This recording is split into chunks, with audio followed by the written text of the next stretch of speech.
En Notimundo a la Carta. Una opción para mantenerse informado. Con Gisela Bayona.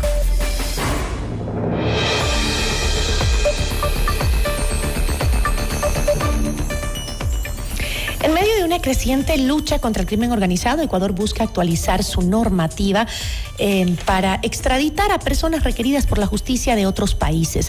El proyecto de la nueva ley de extradición remitido por la Corte Nacional de Justicia anoche a la Asamblea promete modernizar un sistema vigente desde hace 25 años y que recientemente permitió la entrega de alias Fito a los Estados Unidos. Sin embargo, persiste la pregunta clave. ¿Esta reforma va a garantizar mejores resultados sin sacrificar derechos y garantías?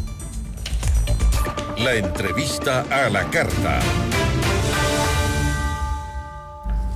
Nos acompaña a esta hora Patricio Aro, él es experto en seguridad. Patricio, qué gusto, gracias por estar con nosotros.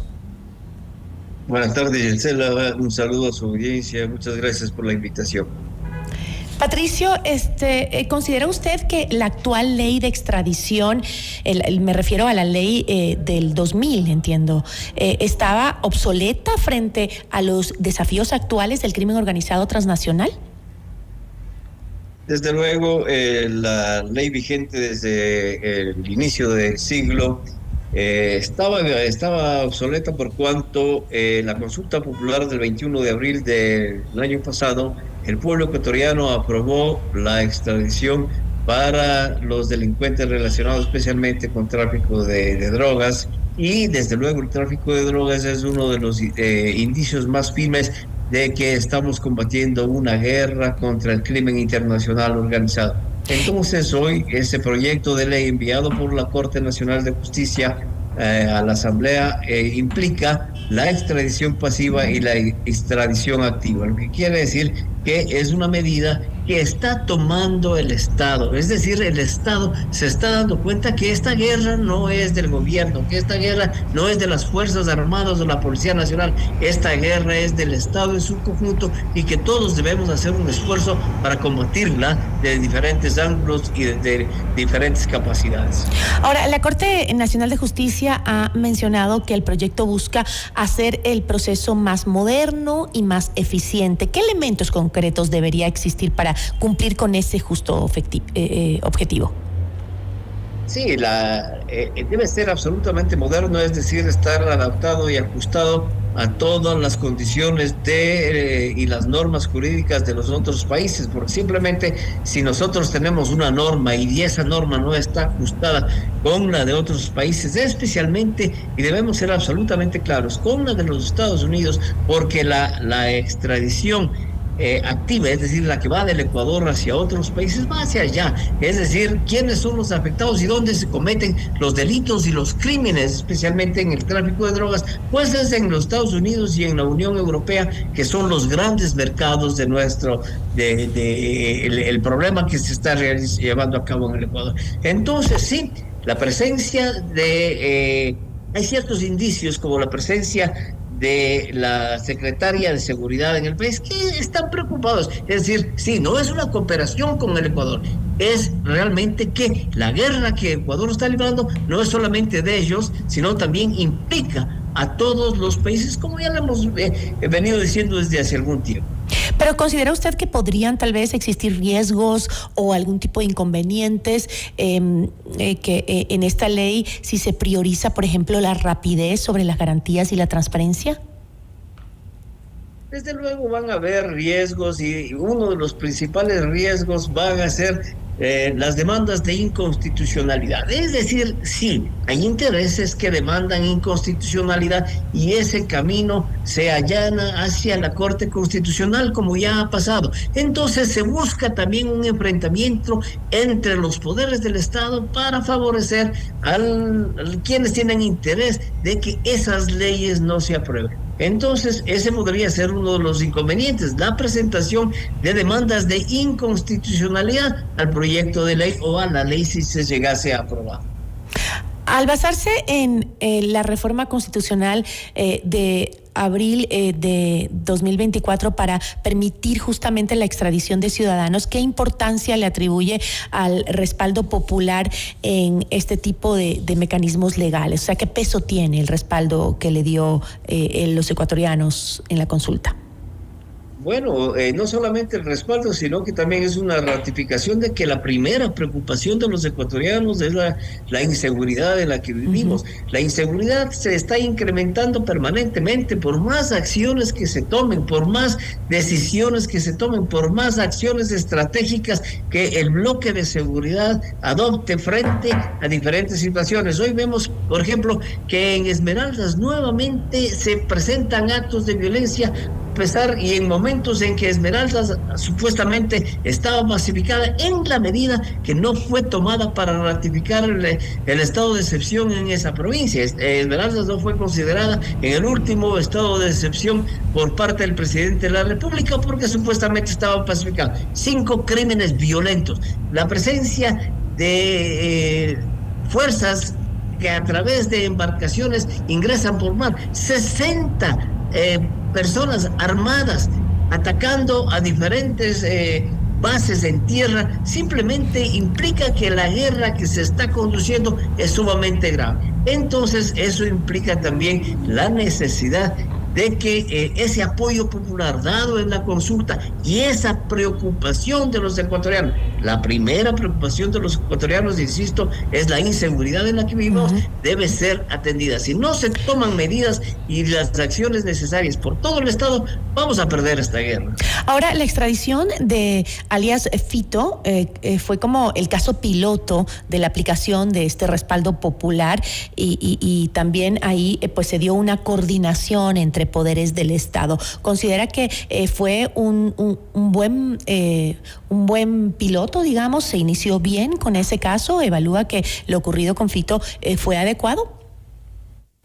Fito ha sido considerado por el Estado ecuatoriano como el principal gestor de la acción delincuencial a través del tráfico de drogas, a través de la violencia armada, a través del lavado de activos y a través inclusive de la minería ilegal. Entonces, convertido en esa figura violenta, en el principal ícono de la inseguridad en el país, el extraditarlo de la manera que se lo hizo, desde luego que esa manera tan rápida en la que se le hizo implica también los acuerdos necesarios con los Estados Unidos, especialmente por las relaciones que mantiene el gobierno con ese país y con ese gobierno. Entonces, sí, creo que el primer paso dado para efectos de extradición, la de Fito, fue muy importante. Entonces, los delincuentes que están acostumbrados y están garantizados por coimar, por sobornar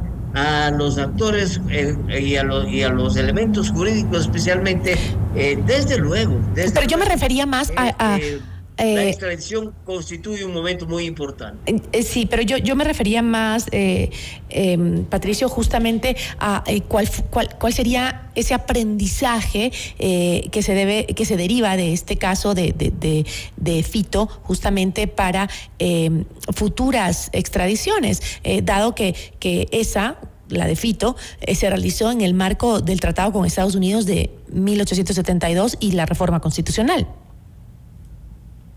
Es decir, este acuerdo hoy que está sobre la base también de la cooperación internacional y el proyecto de ley que existe enviado por la Corte Nacional a la Asamblea, implica pues precisamente un acorde funcional y judicial con los Estados Unidos y con otros países, especialmente, insisto, en esa extradición activa. Es decir, esa extradición activa necesita estar adaptada, insisto nuevamente, a las regulaciones internacionales que permitan la extradición en las mismas condiciones, es decir, que sean ágiles, que sean legales, que estén dentro del marco internacional, del marco legal internacional, con la finalidad de que se observe el respeto a los derechos humanos, que se respete el debido proceso y que se respete la garantía especialmente de la vida de quien es extraditado. Justamente, entonces, bajo esas circunstancias, esa es la lección que nosotros debemos tener. Justamente en los procesos de extradición, específicamente que implican o que involucran delincuencia organizada, ¿cómo se protege, cómo se debe proteger ese derecho a un debido proceso y a la integridad del extraditado?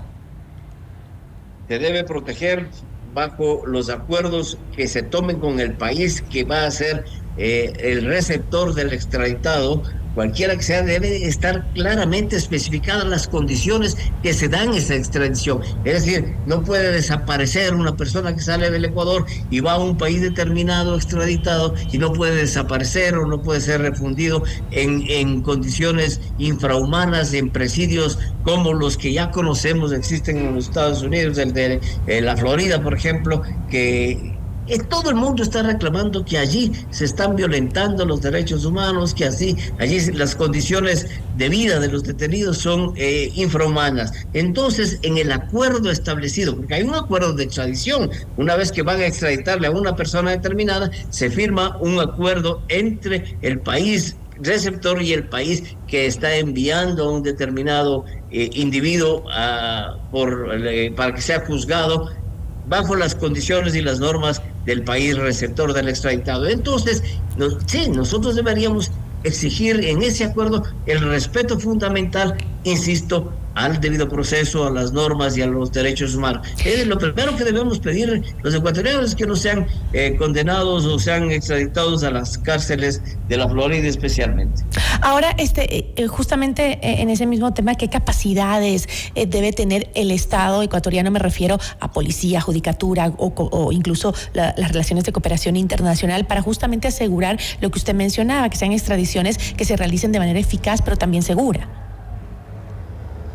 Desde luego deben observarse las normas y todos los actores judiciales deben estar capacitados en la medida en que se cumplan todas las normas para la extradición. Es decir, jueces, fiscales, policía, deben estar absolutamente capacitados de acuerdo a las normas y a la vigencia de los procedimientos que se van a utilizar en la extradición, tanto del país receptor cuanto del país que emite o que manda a ese extraditado. Entonces, en estas condiciones es importante establecer enlaces oficiales de enlace de cada una de las instituciones del Estado ecuatoriano que están involucradas en los procesos de extradición.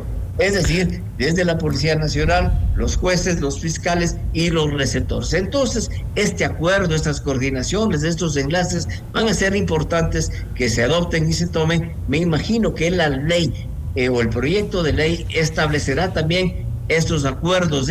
La presencia de oficiales de enlace en todos los órdenes son sumamente importantes para estos procedimientos. Para concluir, Patricio, ¿confía entonces que la nueva ley de extradición va a producir mejores resultados en la lucha contra el crimen organizado? Yo diría que sí, porque simplemente va a ayudar, le diría yo, de alguna manera al crimen internacional organizado de este frágil y vulnerable sistema de justicia que estamos en el Ecuador. Es decir, los tentáculos del narcotráfico difícilmente podrán llegar ya a elementos de la extradición. Aquí estamos viendo que los delincuentes, cuando son capturados, son inmediatamente puestos en libertad en esa famosa puerta giratoria para que puedan salir en libertad. Entonces, con la extradición, eso se va a limitar de alguna manera. Es decir, ya no serán pues los jueces y fiscales que caen bajo presión o bajo otras condiciones en el juego del crimen internacional organizado. Por lo tanto, creo que será eficaz el resultado de la extradición para favorecer las condiciones del Estado ecuatoriano en la lucha en contra del crimen organizado. Patricio, le agradezco muchísimo. Gracias por habernos acompañado. A usted gracias por la invitación, Giselle. Una buena tarde. Estuvo con nosotros Patricio Aro, experto en seguridad.